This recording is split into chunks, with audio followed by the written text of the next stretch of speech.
is KC Sports Network, proudly presented by Emprise Bank.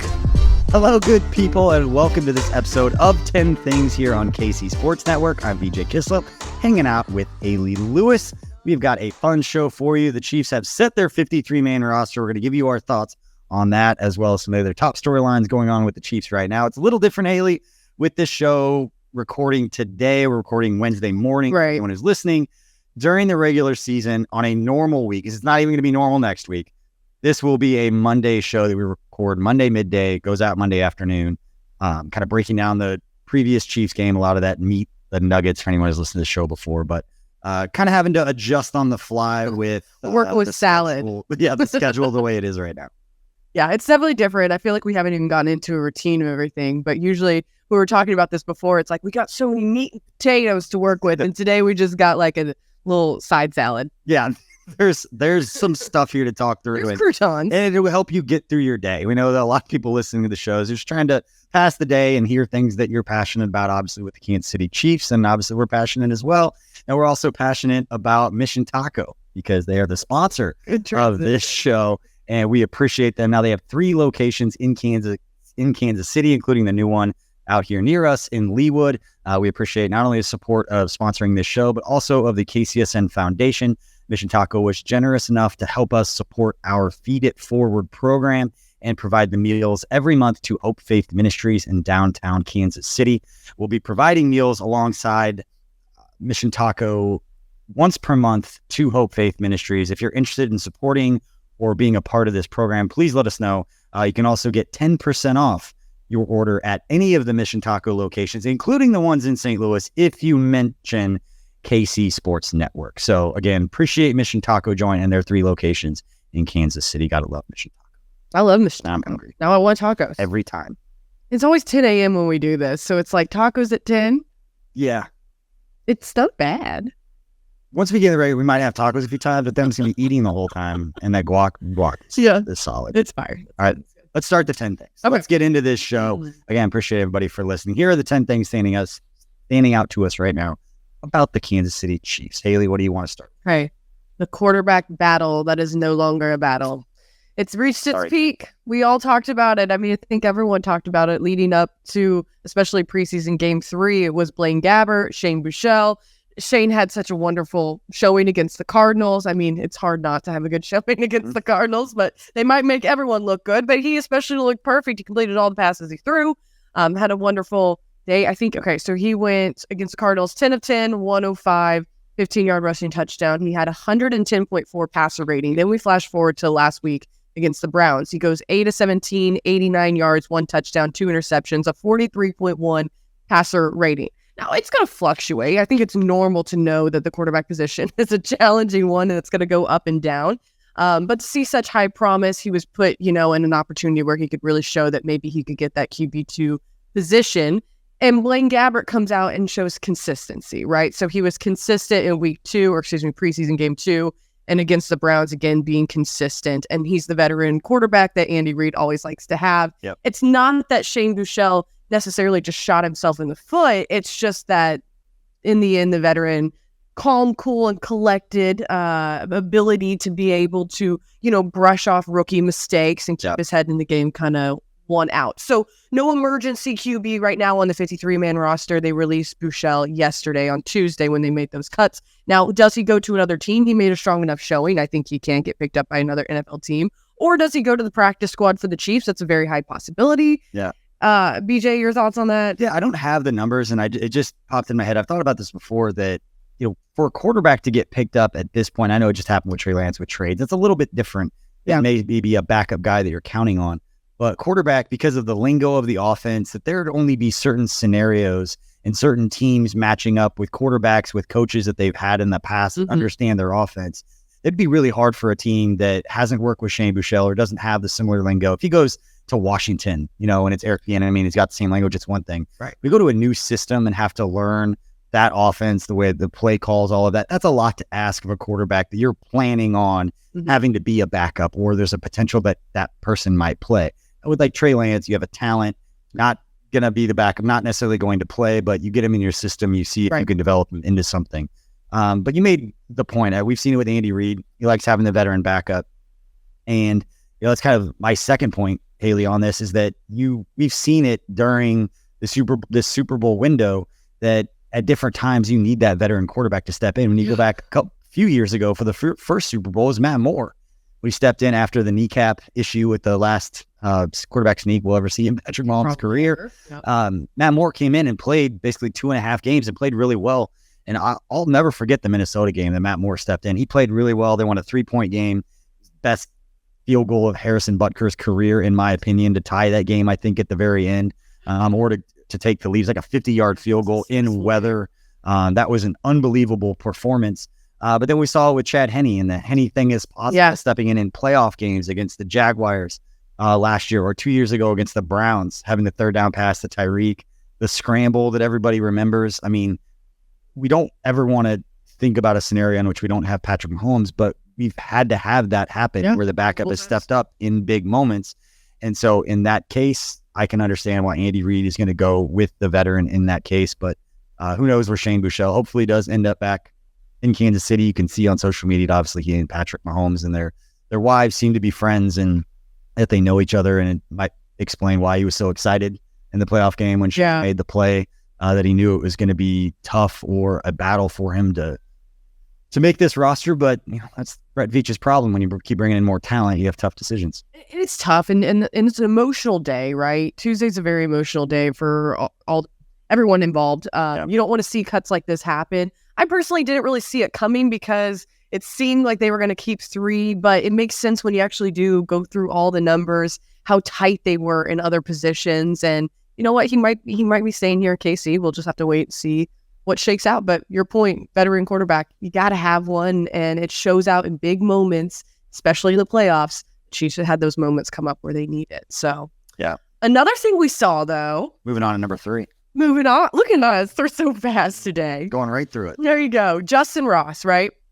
I'm sad that Ken's not here to say his little Sharpie comment that he loves to throw around. But Sharpie him in, right? He makes the 53-man roster. I think that's a spot that's well earned. This is the first time we've ever seen in the Andy Reid era here in Kansas City where he locked in 7 different wide receivers. I think it's smart. And to do so, especially knowing that Kadarius Toney is probably going to be moved to, potentially. That's the we don't know about that. And we talk about like you made it through the first roster cuts. Yeah, I said it and then I recanted. It's the guy. So what she's talking about, if you get placed on IR before you make the initial 53, your season's over. You can't come back. But if you make the initial 53 and then the day after you get placed on IR, then that's where you can come back and still play in that season. And so it's always tough for the guys who get past the initial 53, thought they made it, and then they're the odd man out that gets cut because they've got to make room for Kadarius Toney getting off, or they get cut initially and then come back. There's a lot of things in the practice squad we'll get set up later today. As we're recording, they have not set no set moves yet at 10:30 so on a Wednesday. They have 7 receivers right now. We'll see how it shakes out by the time they get there. I hope for all of our sakes that Kadarius Toney isn't placed on injured reserve. Didn't make it seem like that was going to be the case. I know James Palmer came out recently and had a report that there's still an outside chance that he could be ready for week 1, which tells me it's probably not going on IR, but we'll have to wait and see. But yeah, Justin Ross, he earned it. It was obviously, and it has been probably one of the biggest, outside of Chris Jones, the biggest storyline, at least on the offensive side for the Chiefs, and what he can do. And there was a lot of people that were, I want to say, early on him just because of the highlights, and we've seen that. And then there were a lot of us that, were kind of on the wait and see, like huge talent, but let's not say, and I've said this 1,000 times, I think probably on this show too, let's not say we don't need DeAndre Hopkins because we have Justin Ross. Like that's where for me it was like, come on, let's relax a little. Let's relax a little bit. I mean, he's big, he's athletic, he makes incredible catches that no one else can, but he's a rookie in the NFL. And if he absolutely develops into that, we're all going to be excited. We love it. But we've seen guys step up at his size and that look just like that, make plays all during the offseason.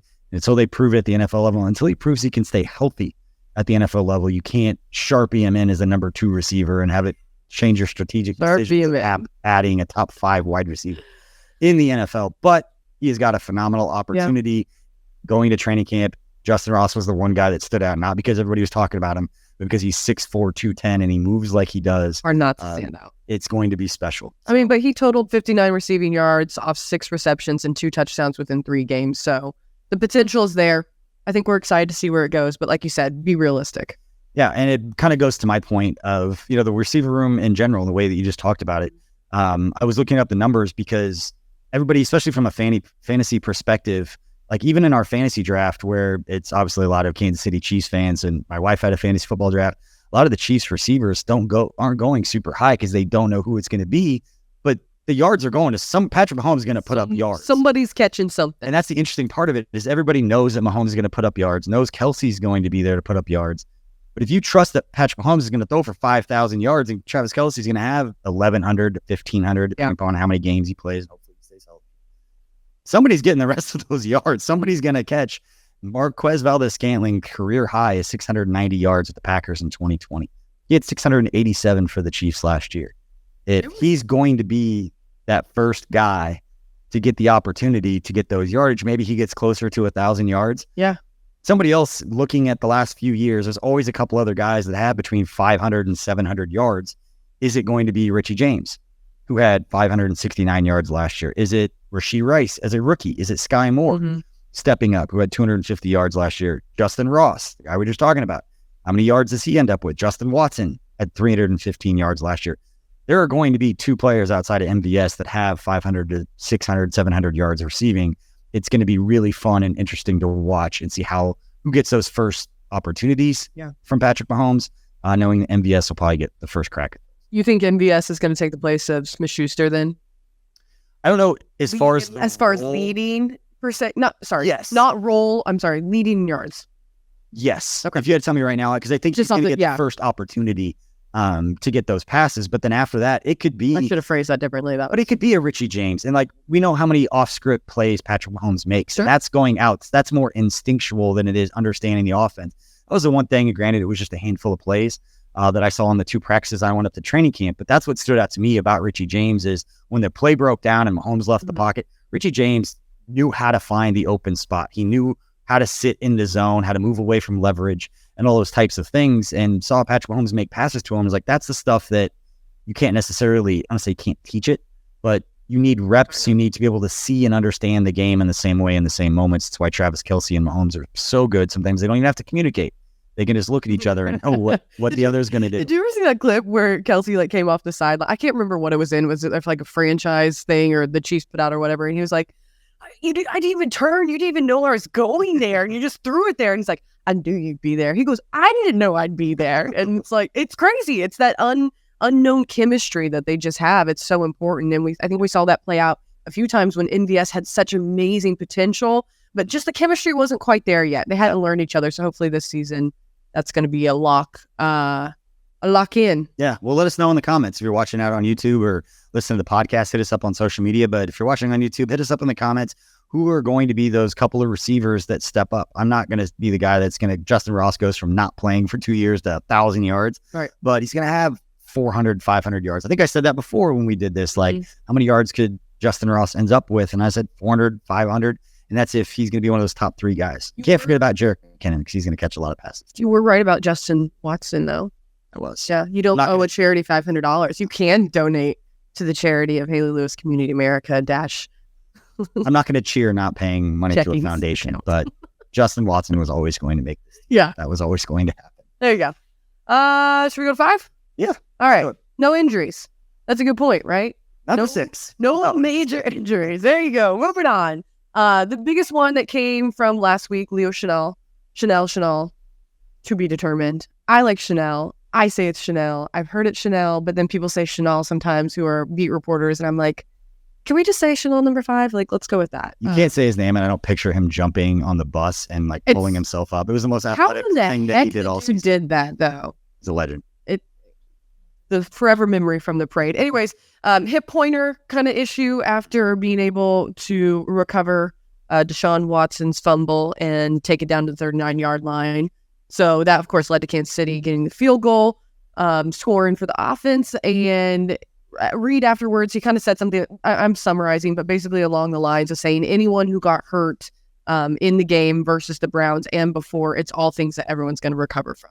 It's nothing major. It's not a big deal. Other ones to note, I think Cornell Powell, Morris there as well. But again, he said everyone would be good in due time. So it's looking up, and then Kadarius Toney and Nick Jones are probably the other two who would be on the list after that, hopefully. But yeah, the biggest deal is the fact that there were no injuries. And I think that's a huge celebration for the Chiefs, because as we watched a Browns player, Grant, get carted off in the beginning of the game, you hate to see that in the preseason.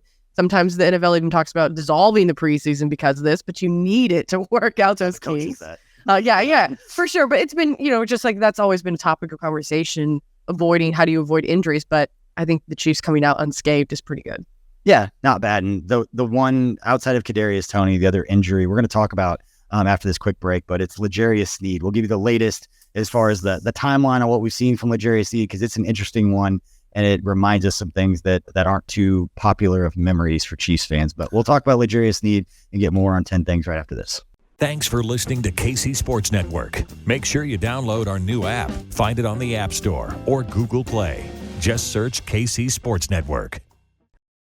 Welcome back to 10 Things. I'm BJ Kissel, hanging out with Hayley Lewis, going through the 10 things that stand out to us right now regarding the Kansas City Chiefs. Again, as we get into the regular season, there'll be a lot more meat and potatoes information following the Chiefs game. If you listened to the show last year, you know what it's about. But Hayley, we were just going through injuries and kind of went through that. No major ones, but wasn't happening in the preseason. Seems to have either been last year at the end of the season, the championship game, into this offseason with L'Jarius Sneed and this knee injury, this knee swelling. The last time he practiced was July 29th. He missed 12 practices up in St. Joe at Chiefs training camp. Coach Reid, when speaking about it back on August 15th, Andy Reid said that Sneed would be back for the season. The exact quote was, "We're just, again, taking that slow. But yeah, we'll get him back sooner rather than later." So it wasn't the infamous he's day to day. That's the last thing you want to hear, because it's going to give everybody reminders of the Barry situation. Listen to Rick on that one. Take it day to day. Yeah, that Barry one was a little bit different, but with L'Jarius Sneed, it's not something you want to see. And let's be honest, it's not something L'Jarius Sneed is going to want to do either. And the situation he's in a contract year where he's going to look to get paid. He's been a blossoming young star at defensive back for the Chiefs, and the versatility that he brings. The Chiefs need him back and be able to play. I'm glad they're taking it slow. I trust Rick and that entire staff does a great job of getting guys ready to play and back out on the field when they're ready. But the L'Jarius Sneed situation is something to monitor. Need for Sneed as we go to like next week. Yeah. If he's limited in practice, that's not a great sign to me. But the fact that there's not been a surgery, nothing, it's just the knee swelling. They're trying to get that under control. Hopefully it's not something that follows him, both for the team, but also for the player, who, again, is in that window of trying to get paid. And because he was a rookie in 2020, right? He was drafted in 2020? I believe so. And which would make sense coming up on a contract year. Yep. He is, as young as he is the leader of the DBs and back there in the secondary, which is crazy to think at that young of an age. And then you lose Thornhill, who was like 26-ish. Another guy who at that young age is still considered a veteran leader in the NFL. You forget that we're reporting on infants here.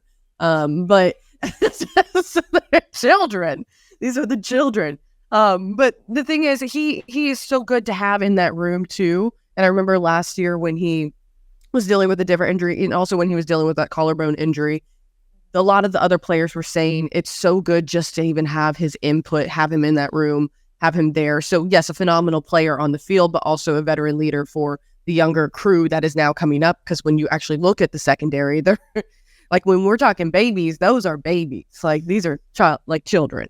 Yes. But again, glad that at least outside of Kadarius Toney and L'Jarius Sneed, Chiefs relatively healthy at this point, which isn't bad compared to some other teams that have lost some guys. You look at Denver. They're going through it again.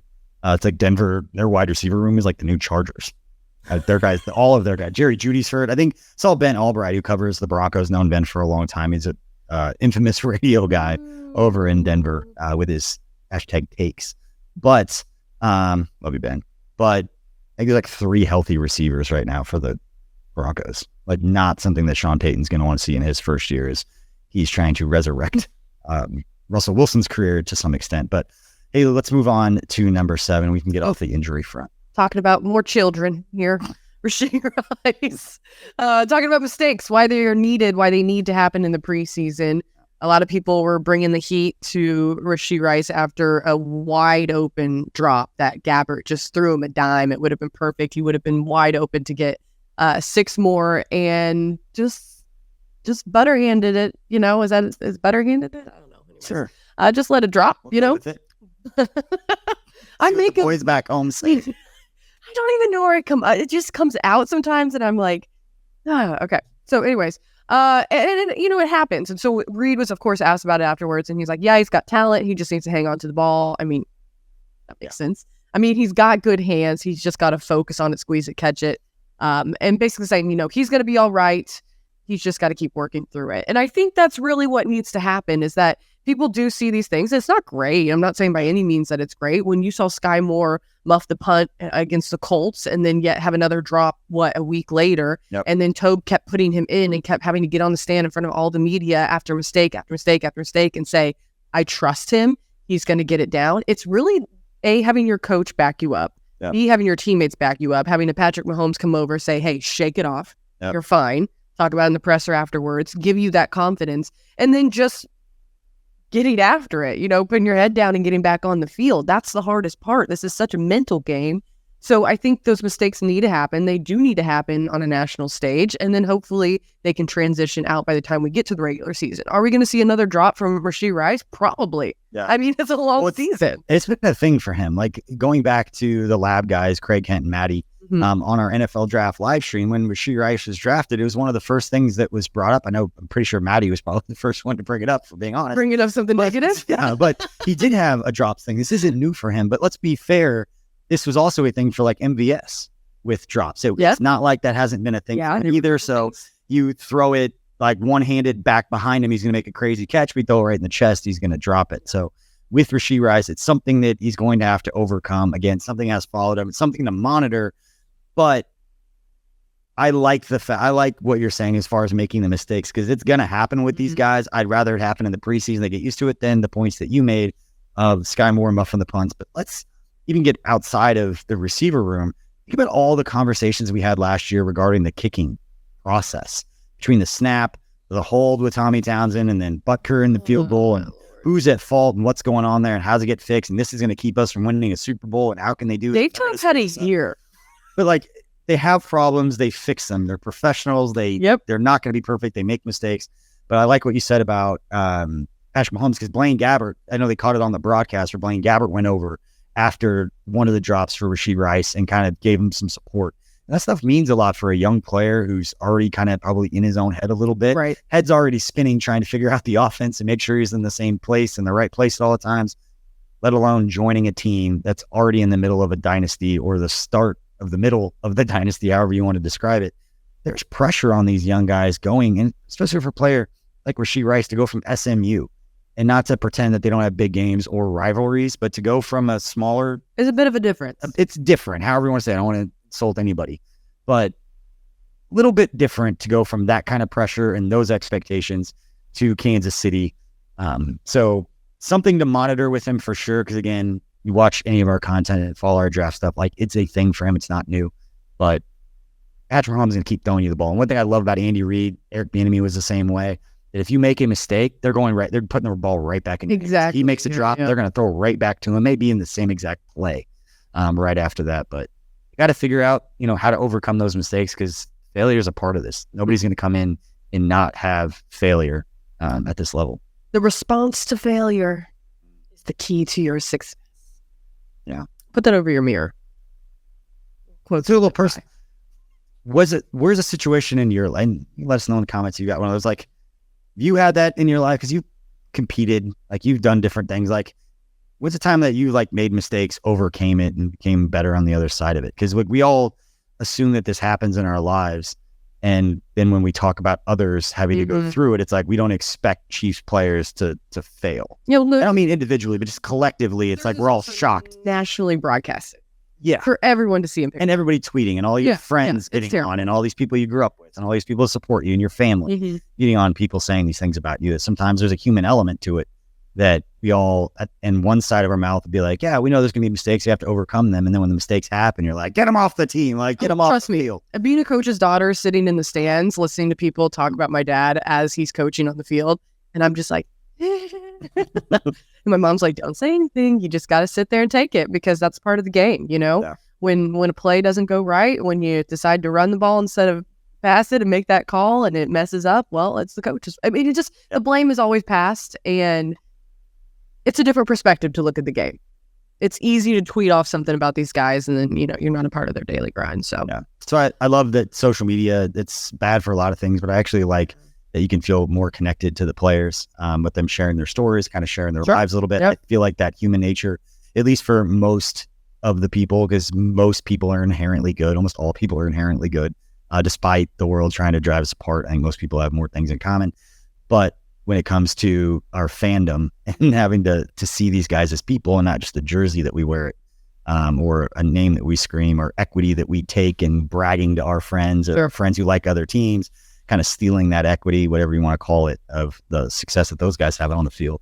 But yeah, I grew up playing baseball. I mean, I was a pitcher, so you have to have a short memory. You give up a home run, you give up a walk, a double, there's an error, like you have to move on to the next thing and kind of get past that failure. It's going to continue to follow you. So I think that's one thing that Andy Reid and this whole culture they've built with this team is really good about. We've seen it. Every year that they won the Super Bowl, they had struggles. I mean, last year, again, going back, I can't tell you how many people and how many comments there were, and we're all probably guilty of it at some level, being like, man, you get to the playoff game and there's a field goal that we really need to have. Are we really going to trust that they're going to be able to do this? Yeah. That was a very, very real thing. And you get into the playoffs and they absolutely nailed and did all the things that they needed to, because they overcame them. And that's part of the journey of all of this. Going off. We are getting deep. We're getting deep on a Wednesday. We both had some caffeine and now we're laying in. And we're having to get through. This will be the most difficult show for anybody who's listening. Like, once we get to the regular season, this is going to be a lot easier. But we're going to take a quick break here and pay a bill. Pay a couple bills. I would like to get paid. So yeah. Our friends over at DraftKings. College football fans, are you ready for week 1? DraftKings Sportsbook is hooking you up with a can't-miss offer to start the season strong. This week, new customers can bet just $5 on college football and score $200 in bonus bets instantly. Anything can happen in college football. Your team could go from unranked to dynasty mode in just a couple of years. K-State. Change comes fast. The only thing that's a lock is the great offers from DraftKings Sportsbook. Life's more fun when you're in on the action. Download the DraftKings Sportsbook app now and use code KCSN. New customers can score $200 in bonus bets instantly when they bet just $5 on college football. Only on DraftKings Sportsbook with code KCSN. The crown is yours. Gambling problem? Call 1-800-GAMBLER. Must be 21, physically present in Kansas. Bonus bets expire 7 days after issuance. Eligibility and deposit restrictions apply. Terms at sportsbook.draftkings.com/football terms. On behalf of Boot Hill Casino and Resort. All right, Hayley, let's move on to number 9. We've got 2 points left to finish this one strong. Yeah, these are going to be the hard points to get through. Okay. We're both, I think we're both on the same page about this. We're pretty far into the show before. Wrapping it up with good old Chris Jones. So on Tuesday, yesterday, they officially moved him to the reserve / did not report. So what does that exactly mean? I think everyone's kind of wondering, okay, so does that include another fine? Is that an actual big move from the Chiefs? What's it say? So that means Jones is continuing to hold out, right? So he's seeking that extension for his contract through the next coming season. He will not count against the team's roster or salary cap. This also relieves the team from paying him every week. If he does not report to the team by 3 p.m. at Arrowhead time on Tuesday, September 5th, Arrowhead time, it's Central Time here. I don't know why I wrote it like that. September 5th, he cannot collect the $1.08 million that he will be owed for the first game of the regular season. Money will then be available to the team in the additional cap space. As long as Jones does not report, the cap space will increase by another $1.08 million on each Tuesday that follows. Okay, it's a lot to basically get down, but right now he's forfeited a ton of money is what you need to know. And he's going to, if he holds out by week 8, he could sacrifice as much as $9.7 million in salary this season. Now, he doesn't being on the reserve doesn't count against the salary cap. But the thing there is you kind of have to, he could report tomorrow, he could show up today. So you have to almost play with the salary cap as if he was there the whole time on the active roster. But it does roll over. So if he does hold out and they don't use that money, the cap space will roll over. But yeah, it's a tricky position that the Chiefs have to be in. I'm glad the NFL does it and this they way. Can't waive the fines either. So where they're getting completely not pigeonholed, but it's part of the leverage thing. Like, who has leverage? What can they do? And what are the decisions that the team is going to have to make based on, what Chris and his camp decides to do? It's all my notes for this is I hate all of this. I hate that we're here. I hate that this is going to follow Chris and become a thing. I think the longer it goes, and we've said it from the beginning, but the longer it goes, the worse it's going to get. And eventually the longer it goes, more people will turn on Chris from a public perception standpoint, because they're going to go out there. And if the Chiefs go out there and do play well and win, it's going to be like, we didn't need him. And it's going to piss Chris off. That's just saying collectively. It's not what I think. It's just collectively the thoughts that are going to be out there. And it's just what happens. It's just what happens. And I think Coach said it best, and it's probably a better way of putting it, is the game moves on. And I don't think he was saying that as any sort of, direct message to Chris, other than it's what 3-4 decades in this sport has showed Andy Reid, is that the game will move on. And do I think the Chiefs could still win a Super Bowl without Chris Jones? Yes. Do I think the margin of error is staggeringly different without Chris Jones? Yes, I do. I just, part of my brain, want to see what's going to happen when people doubt 15 that, oh, you can't do it without Chris. Just like last year, you can't do it without Tyreek. They took it personally. They went out and proved that they could. If they do it without Chris, then that's a whole different bag. But that's me not looking at it from Chris's point of view. And it's tough for me because I like Chris. I know his representatives a little bit. I've seen some stuff on social about people kind of turning on them, like maybe he's getting some bad advice. And it's hard to ignore. If he does hold out till week 8, he's costing himself $10 million. They franchise tag him next year for 24. They're not going to let him walk. Franchise him next year for 24. He holds out again and goes through this. Take half that money out. Terrible situation. All of a sudden, he's 31. He's a free agent and has made $20 million guaranteed over the last 2 years because he's held out and lost half that money. Like, there's no scenario in which Chris wins in this if 2 years from now he's missed half the football. He's 31 and is a free agent and has showed every team in the league, you don't give him what he wants, he's going to hold out. That will follow him, obviously. It's just an unfortunate situation, and I'm tired. I mean, we talked about this a couple weeks ago. Yeah. It's a tiring storyline, but it has to be talked about because it's ever changing. And I think yesterday was a statement by the Chiefs. Does he? You hate it because we've had personal, just relationships with the player that he is and the person he is, and he's a great guy to talk to, a wonderful teammate, and an incredible player on the field. And this is the stuff that when we're in a business like this, you hate to report on because we see it from more of the personal side, right? Yeah. Human element side. And then you have to look at it logistically and you're like, well, is it about team? And you wonder, because at the end of the day, you got to provide for your family, take care of yourself. You should be getting paid.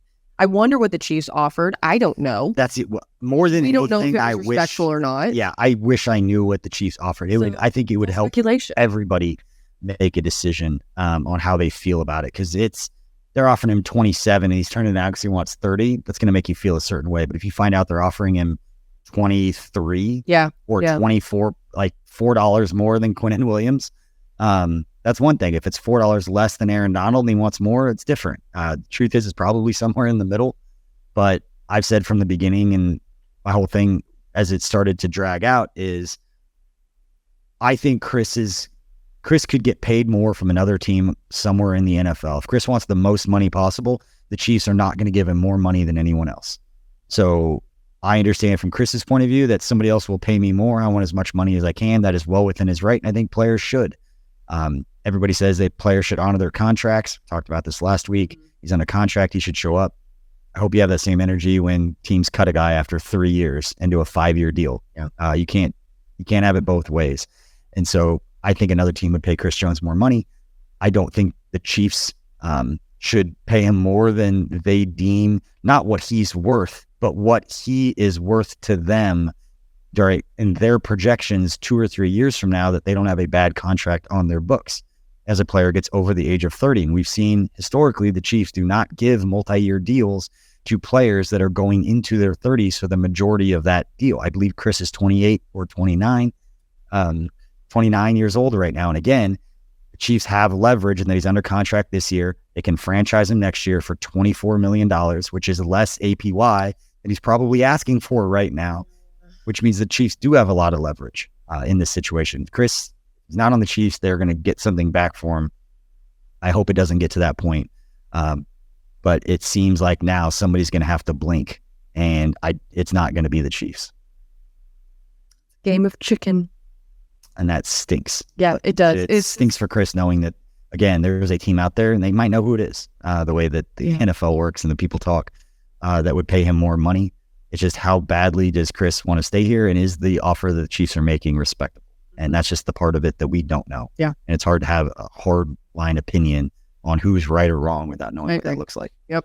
It's just, again, all around not a fun situation. And I know that Chiefs Kingdom wants him here, and he's made it clear that he wants to be here as well. And I know his teammates are missing him and wanting him there, and it definitely shows.